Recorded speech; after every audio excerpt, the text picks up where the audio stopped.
জীবনে আমি আপনাদেরকে অনেক মাছ খাওয়াইছি। এটা আপনারা অস্বীকার করতে পারবেন না। কিন্তু তার ভিতরে কয়টা মাছ আমি নিজের হাতে ধইরে খাওয়াইছি সেটা কেউ বলতেও পারবেন না এবং আমি নিজেও বলতে পারি না। কারণ আমরা বেসিক্যালি জেলে মেরে ধরে তাদের কাছ থেকে নেই। আজকে আমি নিজে মাছ ধরছি এবং এখানে কি মাছ আছে দেখবেন? দেখেন। এই মাশাআল্লাহ! পার্শে মাছের সাইজ দেখুন জাস্ট। এই দেখুন ট্যাংরা মাছ।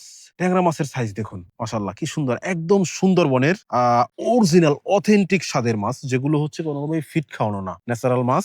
এখানে হচ্ছে বিশাল প্রজেক্ট আমাদের এই যে একদম খুলনার কয়রাতে এবং ওই যে দেখতে পাচ্ছেন ওইটা কিন্তু সুন্দরবন। সুন্দরবনের ওখানে একটা সরু খাল আছে। সেই খালের সাথে হচ্ছে আমাদের এই প্রজেক্ট লিংক করা এবং ওখান থেকে জোয়ারে পানি উঠে ভাটিতে আবার পানি নামে। তো যখন জোয়ারে পানি উঠে সেই জোয়ারের পানির সাথে হচ্ছে এই পার্শে মাছগুলো আসে, ট্যাংরা মাছগুলো আসে, অন্যান্য মাছ আসে এবং ভাটিতে যখন নামে তখন তো আবার ওই যে যেখানে লিংক করা সেখানে মানে নেট দিয়ে তখন আবার আটকাই দেওয়া হয়। তখন কিন্তু শুধু পানি নয় মাছগুলো আর নামতে পারে না। এভাবে করেই হচ্ছে আমাদের এই প্রজেক্টের ভিতরে এই মাছগুলোকে আটকানো হয় এবং এখান থেকে তুলে নিয়ে আবার আপনাদেরকে দেওয়া হয়। একদম দেখতে যেমন চকচকে ঝকঝকে প্রিমিয়াম সাইজের সুপার ডুপার কোয়ালিটির মাছগুলো এখন আপনারা পাচ্ছেন ফিশ ভ্যালিতে। যারা এই সুন্দরবনের স্বাদটাকে মিস করতেছেন স্ক্রিনে নম্বর যোগাযোগ করলে কিন্তু এমন ফ্রেশ তরতাজা টাটকা পার্শে মাছ, ট্যাংরা মাছ, দাতনে মাছ সহ হরেক পদের সুন্দরবনের মাছ পৌঁছে যাবে আপনাদের ঠিকানায়।